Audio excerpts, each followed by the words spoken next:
okay, in the form of a question.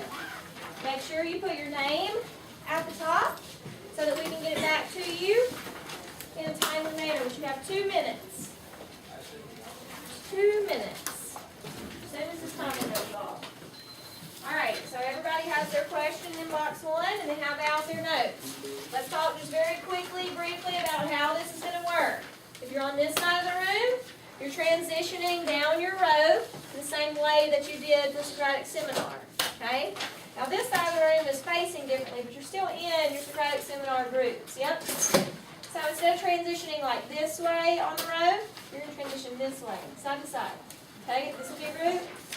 This will be a group. This will be a group, and so on. Okay? This is what we are going to do. Okay? We're going to trade our papers in the same manner that we transition for Socratic Seminar. What's in the front will go to the back, and what's in the back will swing to the front. Okay? This way is over side to side. Michael's still the front, so his paper goes to Courtney, Courtney's goes to Cade's, Cade's goes to Michael. Okay? When you get your peer's paper, you're going to have 2 minutes to do 2 things. First, you're going to assess the level of the original question by giving it a rating of a 1, 2, or 3.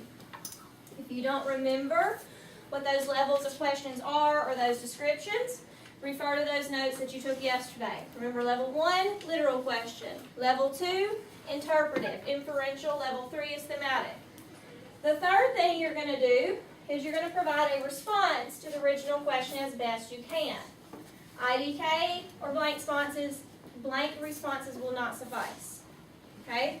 If they asked you for advice, give them some tips, some tricks, some things that you use or that they might use to help. If they asked you what something is, provide them with a quality definition and so forth. When instructed to do so, you will trade papers again. Okay? It'll be 2-minute intervals. So make sure that you're using your time wisely and that you're focused on what you're doing. Remember, this is a silent seminar. There is a discussion taking place, but it is silently taking place on the paper. So there's to be no talking at any time. If you have a question, feel free to raise your hand and I'll come by and help. So I need everybody to go ahead and trade papers.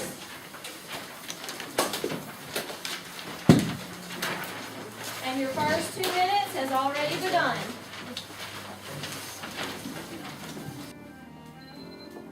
Alright, go ahead and start wrapping up box 3. When you get your paper back this time, and I'm going to give you an extra minute, you should be receiving your original paper. You're going to look at the assessment of your question and read the responses that your classmates provided you. Then you will write a reaction. Okay? Maybe they gave you a level 1 rating on your question, but you feel like maybe your question is a level 2 or vice versa. So you can react to the assessment of your question and to the feedback that they gave you. 3 minutes on this one. Alright, let's start talking about these questions we asked. Raise your hand if you asked a level 1 question. Brett, give me an example of your question. What'd you ask? What does diction help with? What does diction help with? Good. Stephanie? What is diction? What is diction? Andrew? How can you explain the definition of diction? Hey, how can you explain the definition of diction? Remember, level 1 questions are literal level questions. I provide you with a question, you provide me with a quick response from memory. Like, for example, what is diction? Nope. The meaning of the definition. Diction is the word choice, the specific word choice used by an author. The dictionary definition is what? Denotation. Okay? Try not to confuse those 2 terms. How many of you asked a level 2 question? Destin, give me your question. How do you recognize tone in a story or novel? Are there keywords that tell the tone? Good. You kind of asked a 2-part question. How do you recognize tone in a story or novel, and are there keywords that tell the tone? Colby? How does the tone better help you understand the story?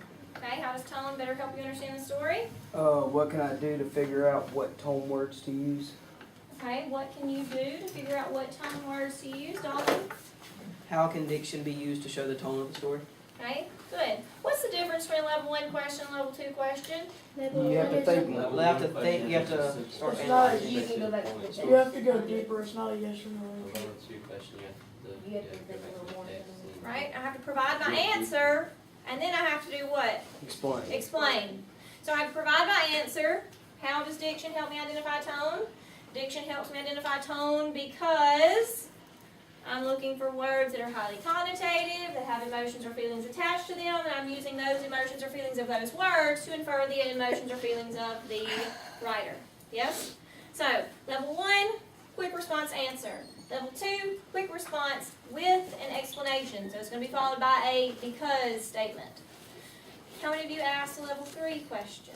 Maggie, let me hear your question. How can I understand the tone of the author and what effect they're trying to convey to the reader? Okay?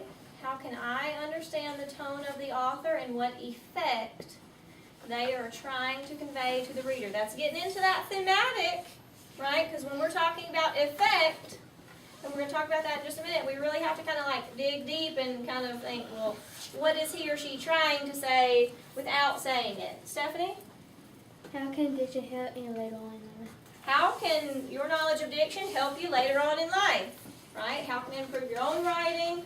How can it improve your reading abilities, etc.? Level 3 questions do what? Take a look. Have what happened in real. Right? Make a real life connection. They go beyond the text. Okay? Now we don't have a specific text that we're dealing with our seminar here, but they go beyond the text. How can diction, or how is diction related to us, affected by us, etc.? Okay? I'd like for you to put today's date on the top of your silent seminar sheet. I'd like for you to plug it back into your journal, and then turn to page 39 and reading notes. Keep your notes. Keep your notes down. We're going to need those for just a minute.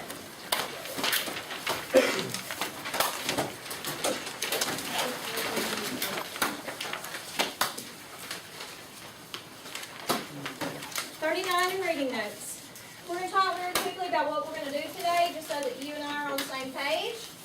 First, we're going to talk about, and we're actually going to analyze diction. We've been talking about connotation all week, we've been talking about diction all week, we've been talking about denotation, but we've yet to really take a passage, look at the words, identify the tone, and then explain how those words influence or develop or convey that tone. Okay? And we're going to use this historical speech on page 39 to do so. Before we do it though, I want to model for you or show you how it's done. Okay? This very short piece is from Reynold Price's essay titled The Great Imagination Heist. In it, he discusses things that are happening to students to lessen their ability to use imagination. Okay? It says the statistics are famous and unnerving. Most high school graduates have spent more time watching television than they've spent in school. That blight has been overtaking us for 50 years, but it's only in the past 2 decades that I've begun to notice its greatest damage to us: the death of personal imagination. So, if you turn to page 31, or if you pull out your emoji tone list, here, Reynold Price is talking about what? What is the subject? Imagination. Like watching television, Okay? How watching television affects the imagination. Okay? What would be a tone word that we would pull? First, let's decide, is it positive, negative, or neutral? Let's figure out which column to go to. It's negative. Okay, so now let's start reading through those negative words on that tone list and decide how he feels about disdainful. Remind me what disdainful means. Full of hate. Blasphemous. Is that how you say it? What'd you say? Blasphemous. Blasphemous? I don't know if he feels blasphemous. Remember, he would feel blasphemous if someone were speaking against something that he likes. Like he's not Scornful, frivolous, I like scornful. argumentative. I've heard frivolous a few times. What does frivolous mean? Without care. Does he not care? Well, he obviously cares. So I don't feel like frivolous would be a word. Some other words you might put, and this is one that's not on there. I feel like he's kind of disgusted. You get that feeling? Because he's a little disgusted and disappointed that kids are spending all this time watching all this TV, and they're not, using their brains to the best of their ability. So this is our tone. Disdainful, scornful, disgusted. Okay? What are the words he uses that lead us to that tone? Blight. Greatest damage. What? Greatest damage.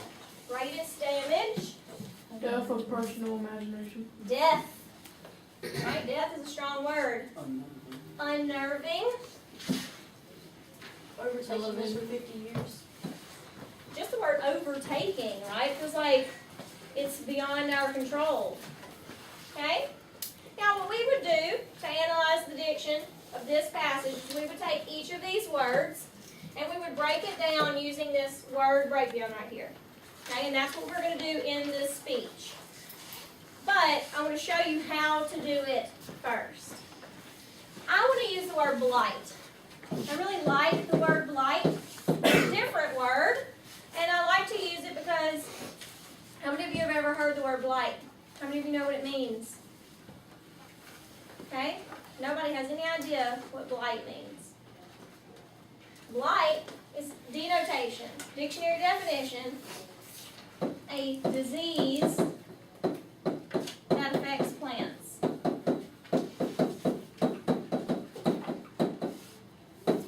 Okay? So notice what I did. Started with my tone, chose my word, defined it. Now we're going to go to context. Context is how this word is used in the passage and what this word is used for in the passage. What is the word blight used for in the passage? It's a disease, right? Well, that's what it is. What's it used for right here? Who or what is the blight? The kids like No, the The TV. television. The TV.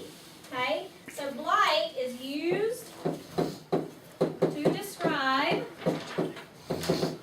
the TV.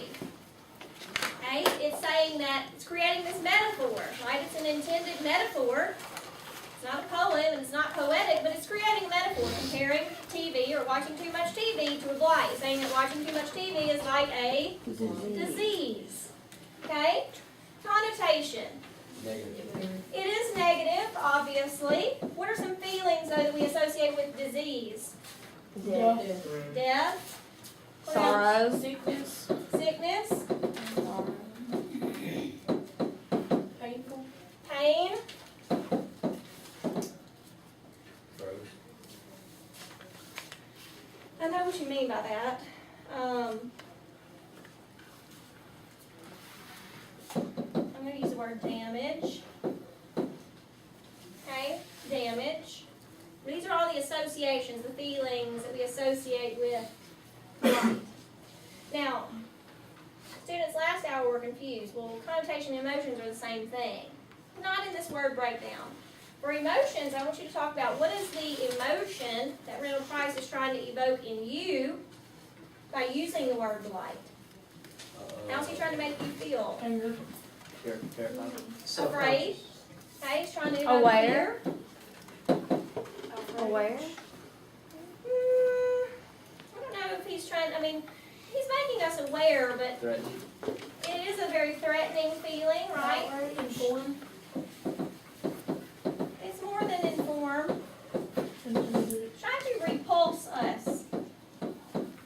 What's the word repulse mean? Like. Make us Like not want Make us not want it, right? If we're repulsed by something, we don't want it, we're not interested in it at all. So he's saying, look, watching too much TV is like a disease. How many of you want to contract a disease? Right, nobody does. So he's trying to make us afraid, trying to intimidate us, trying to repulse us. Okay, what's the intended effect? Just to say that watching television can, To get people to stop watching TV as much. Get people to realize how much TV is being used.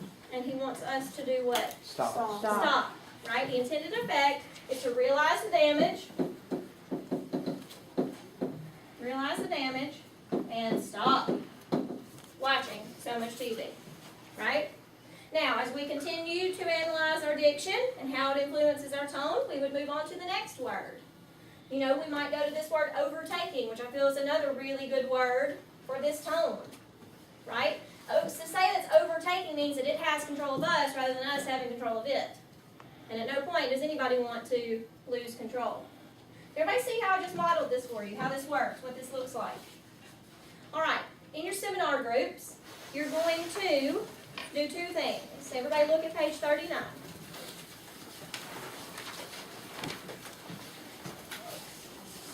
First thing you're going to do is you're going to read the short passage. This is a speech given by General MacArthur on May 12, 1962. He was speaking to the cadets at West Point, right? West Point is a college, a school for soldiers, okay? In this speech, he is speaking about soldiers. So first, we're going to determine the tone that he uses. How does he feel about the soldier he's speaking about? Then you're going to go through and you're going to circle those words that he uses to describe them. In your group, though, you're going to choose one word, okay? And like I chose blight because I feel like it was the best, most influential. Decide the one word that your group feels is the best, most influential. And then on back, on page 40, together, use those dictionaries, use those thesauruses, and complete one word breakdown for what you feel is your most influential word. If you need help, raise your hand. If you're stuck, raise your hand.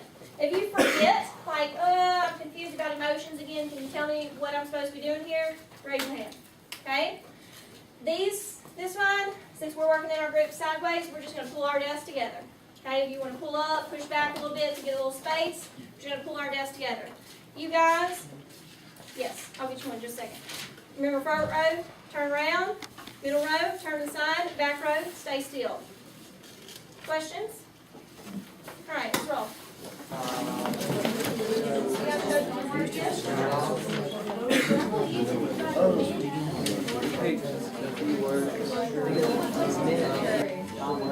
Alright, we need to start moving on, so I need everybody's undivided attention, please. Dictionaries and thesauruses can go back into your baskets. Let's talk about some of the words you chose. I have patriotism. I liked Hannah and Grant's word, noblest. Okay. Kate? Stainless. Patriotism again. Admiration. Virtues.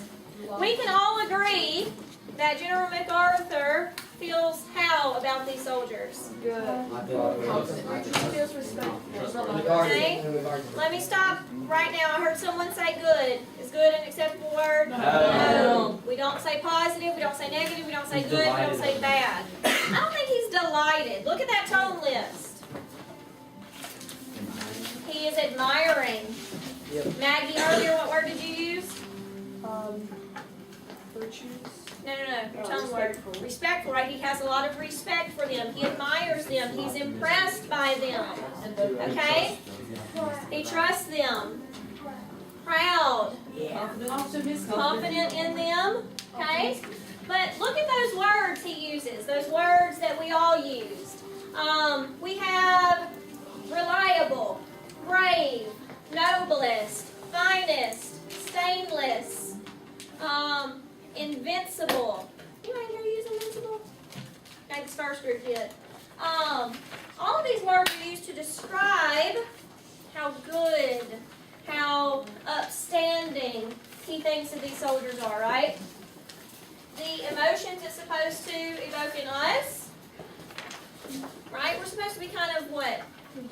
Thankful. Respectful, thankful, in awe, of what they are. You put in all. Like odd. Right.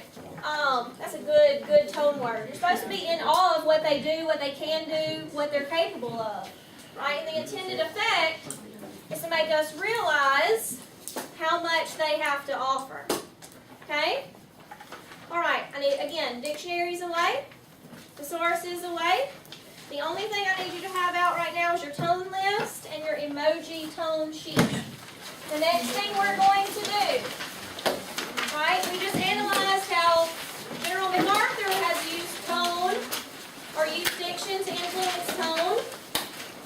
What you're going to do is you're going to use diction to influence tone. I'm going to give you your tone in the form of an emoji. Remember we did the other day, we talked about how we analyze tone all the time. Face to face, using facial expressions and body languages. And then we do it via text message using emojis. So we took our tone list and we took a list of emojis and we made a little tone emoji list. Okay? Now, some of the emojis that you'll get today aren't on there. Like this one's not on there. We can all infer what that means. Okay? So you're going to get an emoji and you're going to get a setting, right? Where your story's going to start off. What you're going to do, what you're going to do is you're going to write a short story, a play, or a poem. And we're talking short, quick paragraph. Okay? Short, quick paragraph. Creating this tone, using diction. Remember, you cannot use your tone word. You should not use your tone word in your passage. So, I'm going to drop them off.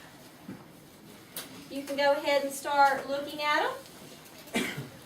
Go ahead and start. I'm going to give it out because it's kind of you guys will like this one better.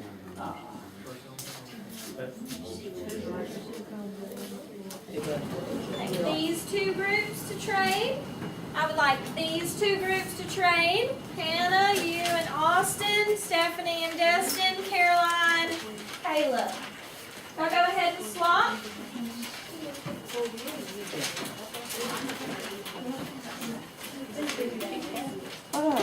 And this is what you're going to do for your peer revision. Can I please have your undivided attention? I'll give it 10 seconds. Yeah. For your peer revision, you're going to trade papers and you're going to read the example you've been provided. You can read it silently together, somebody can read it out loud. Either way, whatever you choose. You're going to take a guess at what the tone is, right? What tone were they given? As we go through and we check, I'll hold up the emojis, and if you feel like that's your story, we'll go from there. After you've decided what tone is being used, you need to find the specific diction that was used in the piece to support your opinion. Okay? You got 5 minutes. Alright.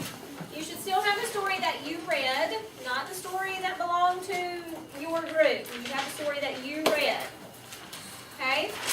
What we're going to do is we're just going to kind of quickly go. You'll say, I have such and such a story.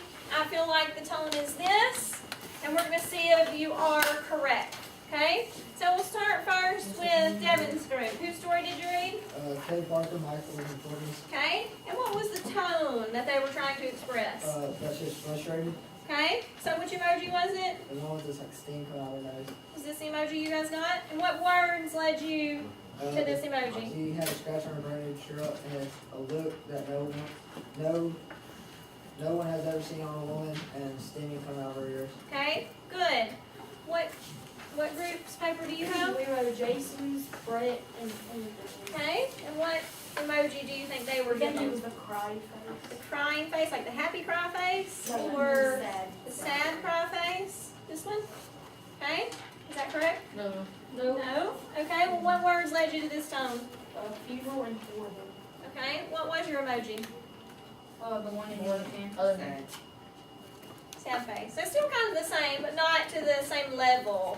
Okay? I thought that meant you want something like you're Could just be whining, sad, you know. Jason. Hannah, your group? We have Austin's, Hunters, and Catchers. Okay. And what what tone do you think was expressed? Melancholy. Melancholy. Because it says sorry and sorrow and Okay. What emoji do you think they got? crying face. Did you guys have this one? Yes. Okay, very good. Stephanie, what group do you have? We got Colby's, Zach Riggers, and Destin's. Okay, next group. Hannah's and Grant's. Okay. Excited and happiness. Okay.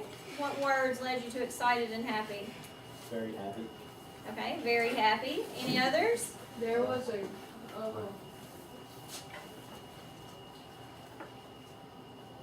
That girl that he has a crush on likes him.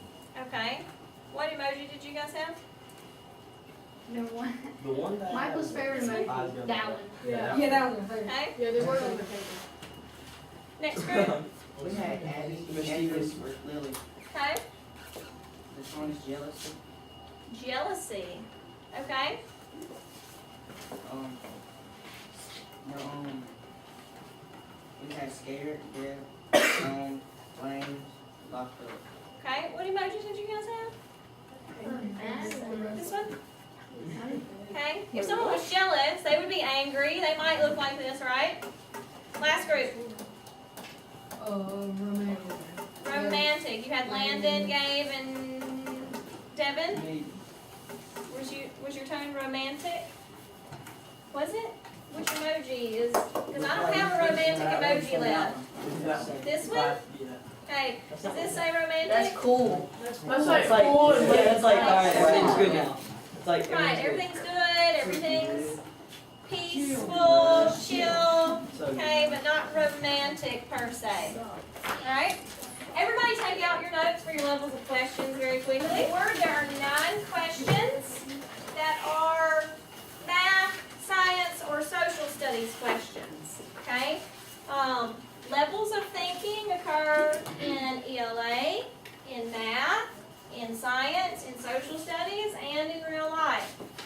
So what we're going to do is we're going to assess the level of questioning of these questions. So number to 9, and then next to those numbers write a 1 if it's a level 1 question, a 2 if it's a level 2 question, or a 3 if it's a level 3 question.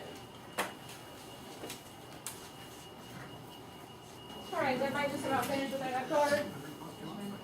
Alright, let's start with that first question.